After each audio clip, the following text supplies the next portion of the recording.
It's the first time I've been in this side of the car. Is the car running? Yeah. Welcome, everybody, back to Live Free and Drive. Today we are doing, what year is this? 2022 Corolla SE hatch? Yep. With, you guessed it, a 6-speed, because the CVT is trash. Anyways, so we're here with my friend Steve. Hello, Steve. Hello, Aaron. Welcome to the passenger seat of your car. You want to tell us about your Corolla? It's a 2022 commuter car, Corolla Hatchback 6-speed. It's got the intelligent manual transmission, I believe. What is the intelligent manual transmission exactly? You don't have to rev match when downshifting. Interesting. So normally, as you've probably seen in the other videos, we do this outside, typically, the talking section. However, the temperature today is balls, cold as balls. And we're on the seacoast today because this is the best road to do this. So yeah, we're gonna do this inside today where it's warm and go from there. And I just went to go reach for a full-on handle e-brake. I hate that. Okay, first complaint, I hate electronic e-brakes. Can we all agree? Put it this way, I get why they made some things electronic. I have no idea why they picked to make that. All right, so let's set off here. Very light clutch. Ooh, I love how smooth that shifter is already. It is really smooth, actually. The 2022 Corolla hatch. Fun fact with the Corollas, it's kind of funny. You basically get two options when you get a Corolla hatch. You either get one with features or you get one with no features in the slightest. And which one is this? The no features. Okay, which is, for no features, not bad actually. You have this giant screen. Okay, so you get Apple CarPlay, and I'm guessing these things are pretty inexpensive still. Yeah, sticker for it was 23 something. And when that's after COVID too, right? Yeah, this was April of 22. So, tell me, what made you pick this thing? I know you wanted a commuter, but you know, there's obviously other options for that. My family's always been a Toyota family, and knew that they made the hatches in a 6-speed, and kind of just wanted another 6-speed car after my horrible GTI that I had back in 2017. What was so bad about the GTI? It was a Mark V GTI. It's an affordable car. It does everything I need it to. So it was just kind of one of those things that the price fit. It was nice. And really just everything lined up for me. Had a good dealership to work with. Had to wait about a month for the car to come in once I'd ordered it. But that was really it. Okay, didn't mean to do that. So the road I've chosen is one of the most fun, curvy roads I can think of, because this car is not a straight line speed car at all. Can you agree with that? Yeah, it's very slow. Honestly, though, it's nowhere near as bad as I thought this might be. Really? No, this isn't bad. This is actually moving. So when this generation dropped in 2018 of the Corolla, I must say I was beyond impressed. So the first one of these I did see was this color in that sick blue color they made. You actually said the color earlier. Oh, the Aqua Galactic Mica or something like that. Oh my god, it's such a pretty color. And it was an XSE too. It was fully loaded. Dude, the thing looks so nice. Like, I was beyond impressed, and I saw they were going to bring a hatchback back to the market for the Corolla, and just could not believe how nice it actually was. Like, it's been a real shame. I feel like they really haven't made fun Corollas for a really, really long time. Obviously, this isn't a GR Corolla or anything like that, but just the fact I'm having fun already driving this thing goes to show how much this car has come a long ways. The last really, like, performance-oriented one I can even think of was the XRS, I think it was called. Does that sound right? Wasn't it just the S that was back in, like... No, I believe they actually did, like, one that was, like, a 6-speed manual, had a really high-revving 4-cylinder, like the early 2000s, or mid-2000s, I want to say. And it's been kind of a shame because the Civic sells so well, and you already know that is a hardcore enthusiast car to some degree at this point. It always has been. They have the Type R, they have the SI, they've been making performance versions, and they sell a lot of them. It's not like it's uncommon to see one. Toyota's had to have a bit of a reform as well anyway. This is, you know, they for a long time were just making cookie cutter economy cars that were just bland as hell. Not really much excitement came out of it. So while we're sitting here waiting for these slow people to get out of my way, we'll focus on the interior for a second. Honestly, not bad, especially for something that you can tell is meant to be minimalistic, but it really isn't at the same time. You got your gauge cluster, typical just tack and speedometer, but it's just simple too, which is nice. Although this could maybe get a little confusing, the climate control area if you've never been in it, but I mean, interior though for the seats, actually, these are really nice. They don't exactly grip you, but they don't exactly not grip you at the same time.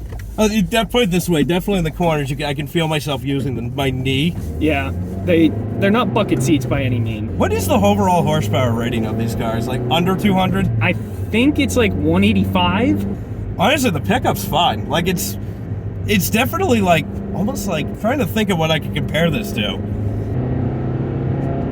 Well, I didn't even feel myself move at all, but the speedometer is certainly picking up.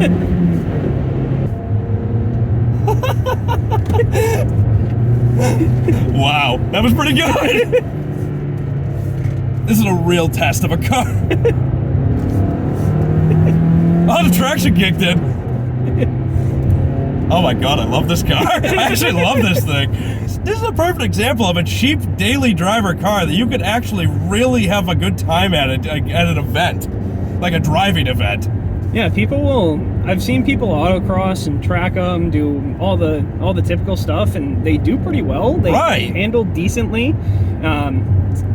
Not calling it a Miata, but that's kind of the thing with the Miata. They're not the fastest thing, but they handle pretty well. No, exactly. This is, I mean, it's definitely far cry from a GTI, but it's definitely a different hatchback than if you're just sick of that existing. Because, listen, I like the GTI, but I will admit I am kind of sick of how many there are at this point.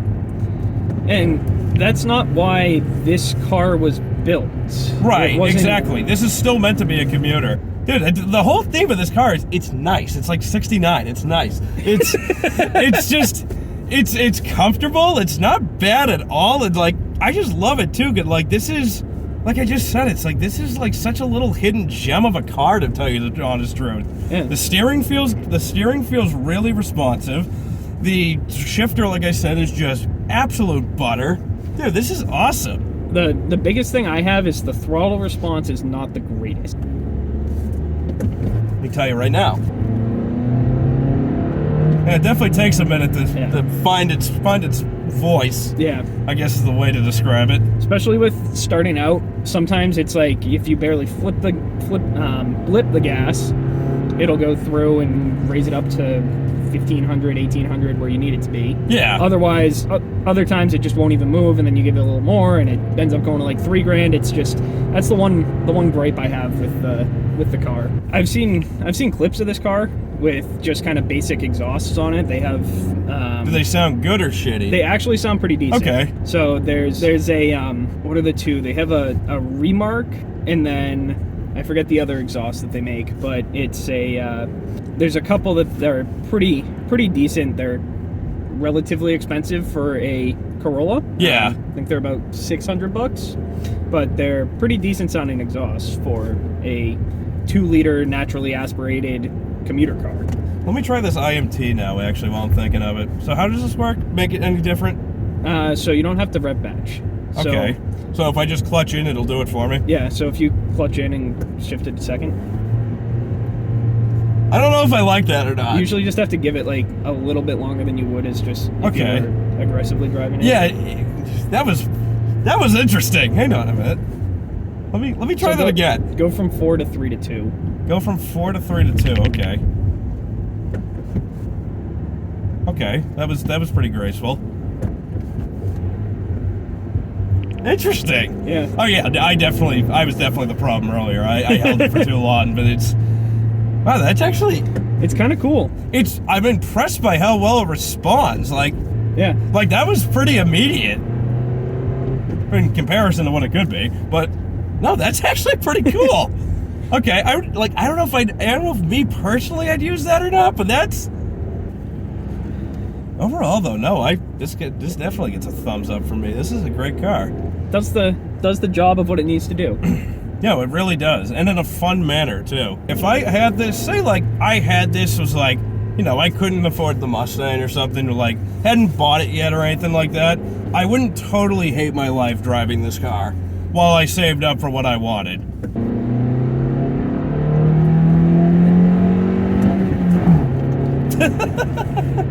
All right, so overall, the Corolla Hatch 6-speed manual, really, really good. I just can't believe it too. So yeah, this is more what I'm talking about. Like, look how adorable this thing looks. It looks so unsuspecting. Definitely recommend getting one of these, especially too if you're someone who doesn't have the biggest budget and really just wants the most sensible car they can. Because like you said, good fuel mileage, and this is fun. You can take this on a cruise with friends and have a great time still. Steve does too. He's actually brought this to a few events with us, just my monthly beach cruises. He's kept up just fine. Definitely would recommend picking one of these up if you really just want something cheap. It really makes me wonder how good the GR Corolla is, especially too since those are really hard to find and really hard to get your hands on right now. They just came out, so I mean this is fun with just 185 horsepower. And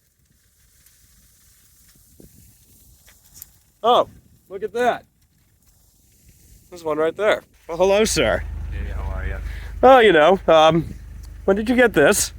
I don't know, like 2 weeks ago or something. Really? Not a clue, dude. Interesting. All right. Well, I know what we're about to do now. Just want to fucking, you know, whatever. Edit in post. Yep, exactly. Okay, so GR Corolla. This car kind of doesn't even need an introduction, honestly. For those who somehow don't know that this thing exists yet, this is the new all-wheel drive, 6-speed manual only, basically track-focused Toyota Corolla. It's a 3-cylinder turbo making over 300 horsepower, which is just insane, and is all-wheel drive and can actually be adjusted too. So let's get into it, shall we? Actually, this is a big, big day for a small channel like this one that's got like, what, 70 subscribers? There's main channels that are big that can't even get this car. People can't even get this car yet. This is a huge deal to me. All right, so yeah, has adjustable drive modes. We're gonna put it in sport. Yeah. Yep. Oh no. Do I want to do that? It says expert. All right, so actually, better to just show you from my point of view here real quick. You hit here, go into here. We're gonna get real techie real quick for a second. Right now we're in 60-40. You push down for track, that's 50-50. Then you turn the knob to the right, and that is 30-70. That's pretty sick. I don't know if I've actually seen a car that can adjust it that much before. Also, too, look how sick the dash is, too. The dash layout's awesome. Like, this just... So, interior-wise, this does feel pretty much exactly like your car. The seats are nicer. The seats are a little nicer, but I'm not gonna lie, they're not as bolstered as I thought they were originally. Inside, it actually does feel and look like a Corolla until you see this, and then everything changes. Also, I can't help but notice too, the knob, the shifter itself is way shorter too. I didn't realize that initially till driving that. But yeah, so you also have adjustable drive modes where I think they actually, let's see what they all look like. So Eco and Normal just give you a normal tack. Sport gives you that one, and that just looks cool. I don't know if I want to drive it in traction off or not. What do you think? It is cold and it's on Pilot Super Swords. Yeah, there is. So you press traction control in that, and it actually does, literally says expert mode, which I think is sick.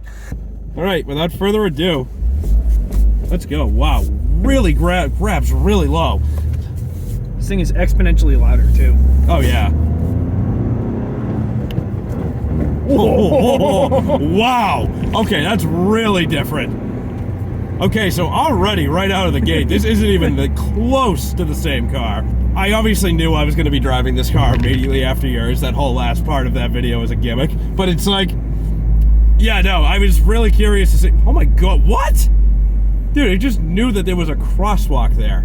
That's cool. Like it and a stop sign. And a stop sign. This thing actually tells you what signs are in front of you. Okay, so that was, I've already kind of answered the question I was asking myself if this was gonna feel like, just like an overpriced Corolla, or if it actually was gonna feel different, and so far, yeah, the only thing Corolla about it is the interior and the badge, minus the seats, and the dash, and this whole area. To my knowledge, the only other 3-cylinder I know of that we got here in the States is the Mitsubishi Mirage, and that car makes poverty look cool. Like, that thing is That's the worst car. I don't care what anyone says. That is the worst car made in the past 10 years. Like, you can't even argue it's a cheap car, and it's not even a good cheap car. Anyways, so this is a really different kind of feel. I love the sound of it. Okay, that wasn't even half throttle, and that was already that. Oh, this thing's fun. So, You can hear the boost noises too. yes. Oh my god! Oh my god! Oh, wow, okay. Are you kidding me? This is a Corolla? This thing is a blast. Oh my god, this isn't even remotely close to that, what your car feels like. All right, so like I said, Durfee, I already know, wants me to show you the brakes, and I'm going to do that because it's going to blow your mind. Right here's good. Are you ready? Yep. Hold on to something. Holy shit! That was, yeah. Wow.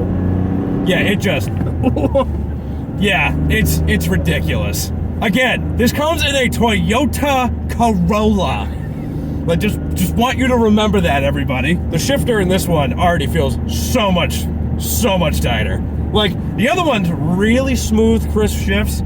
This one, oh my god, notchy as notchy can possibly be. It's wicked notchy shifts, really direct shifts, and the clutch, really heavy feel to it. It feels like it's there, because I will agree with you, that clutch does not feel like it exists. Yeah, it's... The motor is the 3-cylinder turbo, like I said, and I'd never really driven a 3-cylinder car before. Well,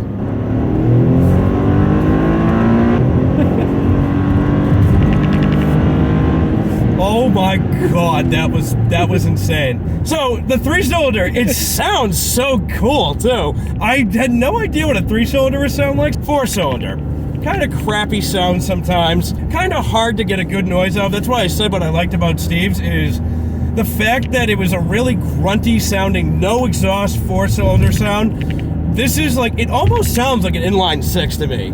It kind of does. It really, like, the sound is BMW to me. So, I'm sure I just angered somebody with that statement. But anywho, it's a really grunty, almost like inline 6 sounding motor. And the power is just so good.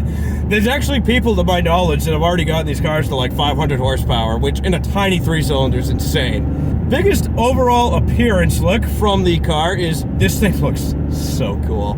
It looks so, dude, the wide body looks awesome. The color too, he wasn't a big fan of red. I'm usually not a red fan either, but the red and black of this car, it just seems right for this thing. The red, yeah, the wide body looks so much cooler. So your car now in comparison, like, it looks so tiny. Like, your plate's small, makes perfect sense. This thing, not even close. This thing is like double the size, double the width. It just looks like something special, which I really like about that. Like, this car doesn't only feel special, it looks special too. So overall, what do you think of this thing so far? This thing's awesome. Dude, This thing is awesome. Like, it's fucking wild. I hate that I'm in it right now because now I want to buy one. Yeah. We'll focus on the interior real quick. So, steering wheel definitely feels different too. I like this leather wrap steering wheel. That's a really good touch.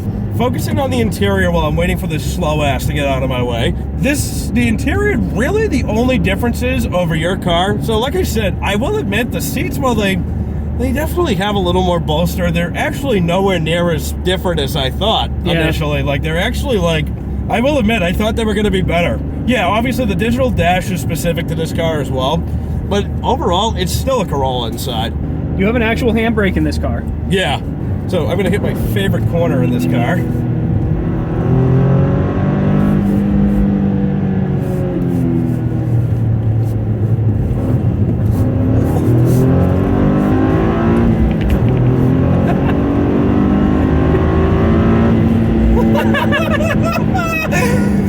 Oh my god, it's so good. It's so much fun.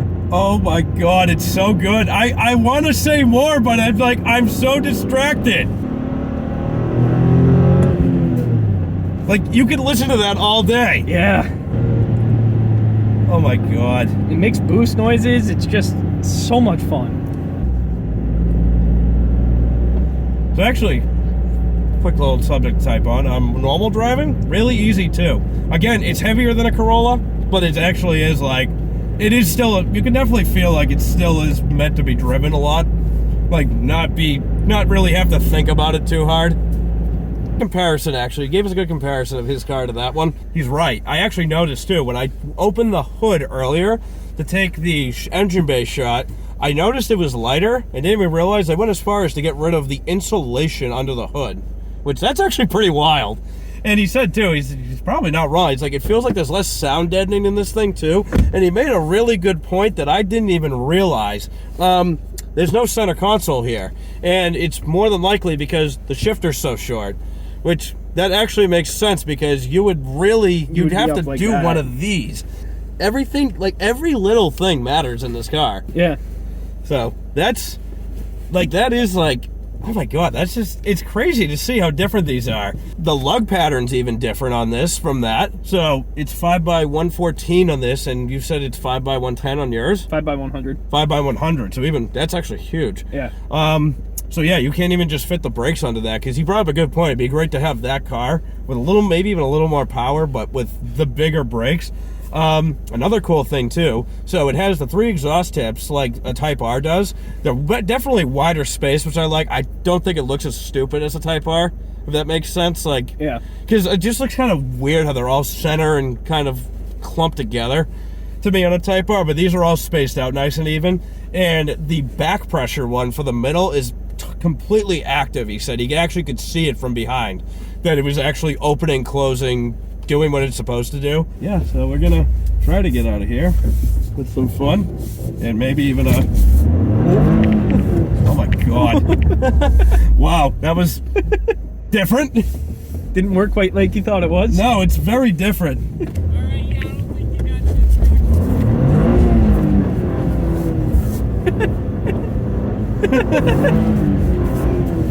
Wow, it actually, the rear wheel drive feel is definitely there. Did you put it, wait a minute, did you put it in 4-wheel drive when we did that? I didn't even notice. You know what I love too? It's not too fast. Like it's controllable. It's very controllable. So it's fast where you want it to be, like really down low, really punchy, really quick car, but it does taper off. Yeah. So you actually, like, I looked down, I actually expected to be going so much faster than I just was. Toyota, why did this take this long? Why did this take so long to get this? Like, this is so good. It's a real driver's car. It is. That you can daily drive. He does. He daily drives it here in snow, salt. He hasn't put it away like a lot of people probably might with these. I'm sure there's going to be somebody that doesn't buy this for their normal car, which is a shame. They really should, because it definitely can be used as... This thing is one of the greater cars I've actually been in, I think. That's a big... I mean, I don't know how many you've been in, but to use that's a big statement. And it's not crazy expensive. It's a fantastic driver's car. It handles well. The brakes are outrageously good. Yeah. I saw that. Overall, just an unbelievably beautiful car. Easily the best Corolla. So Steve just brought up a good point too with the sound deadening. This door is so much lighter than the normal Corolla. I know you can't really feel that through a video. Oh my God, yeah, this door feels like it weighs like 20 more pounds. It really does. So speaking of, so here's the owner again. So what do you think of this compared to your car? A lot comfier. You think so? Yeah, I know so. I don't really necessarily agree, but... Okay, so when you want to make the door heavy, it's called this thing called sound deadening. Yeah, exactly. It's fucking important. So it... Well, he's gone, so it is quieter. But meanwhile, while we have his car over here, so GR Corolla is a big fat yes. Unbelievably beautiful car. Unbelievably great to drive car. Easily the best looking Corolla ever made. There's no contesting that. Look how wide this is, and look at this. Like, the only real way you can tell these are even the same car is the side profile minus the wide body. Overall, I've rented long enough. So, Steve, thank you for letting me drive this one. Of course. Jerfy, can't tell you how much it means that you let me drive that one. So, that being said, you managed to sit through the rambling this long. Thank you for watching. See you in the next video. And have a good day. Ooh, that was way higher than I thought.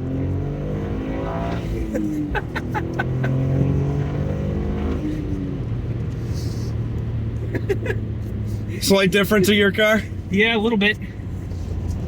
Oh my god. Thanks for watching, everybody.